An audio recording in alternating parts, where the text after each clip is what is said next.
Welcome to ఉదయం news. Khammam జిల్లా పెనుపల్లి మండలం రామచంద్రాపురం గ్రామంలో ఏర్పాటు చేసిన ప్రజాపాలన గ్రామ సభలో వివాదాస్పద వ్యాఖ్యలు చేసిన కల్లూరు ఆర్డీఓ రాజేందర్ 2014 నుంచి ఒక్క ఇల్లు కూడా ఒక రేషన్ కార్డు కూడా ఇవ్వలేదంటూ గత ప్రభుత్వంపై బహిరంగంగా ప్రకటన చేయడం వివాదాస్పదంగా మారింది.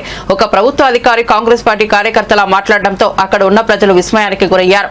అధికార పార్టీ నాయకులకు ప్రసన్నం చేసుకోవడం కోసం గత ప్రభుత్వాన్ని విస్మరించడం కరెక్ట్ కాదని, అధికారులు తమ విధులు నిర్వర్తించాలి తప్ప అధికార పార్టీ ప్రతినిధులుగా వ్యవహరించడం తప్పని రాజకీయ విశ్లేషకులు అభిప్రాయపడుతున్నారు.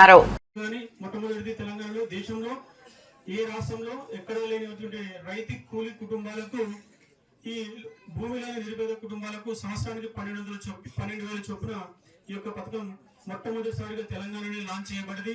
దాన్ని ఈ రోజు మన గౌరవ ఎమ్మెల్యే గారు ప్రారంభిస్తారు.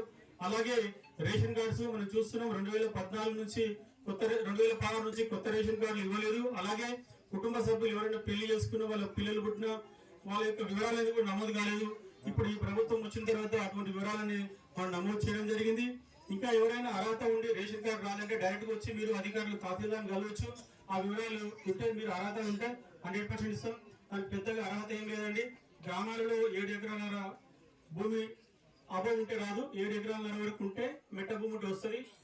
మాగాని భూమి 3.5 ఎకరాల వరకు ఉన్నా వారికి రేషన్ కార్డు వస్తుంది. 1,50,000 అనేది ఇన్కమ్ టారిఫ్ ఉంటుంది కాబట్టి ఇబ్బంది లేదు. దాదాపుగా గ్రామంలో 96% అందరికి కూడా రేషన్ కార్డు అనేది అందుతాయి.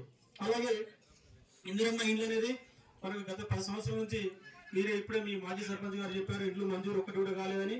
ఇప్పుడు మన గ్రామానికి 30 ఇండ్లు మంజూరు కావడం జరిగింది. ఇంకా అర్హత ఎవరైనా ఉంటే గౌరవ ఎమ్మెల్యే గారి సూచన మేరకు మేము ప్రతి ఒక్కటి వెరిఫై చేసి 100% గా చివరి లబ్ధిదారుని కూడా ఈ ఇండ్లు ఈ 4 పథకాలు మేము అందించే బాధ్యత మేము తీసుకుంటాం.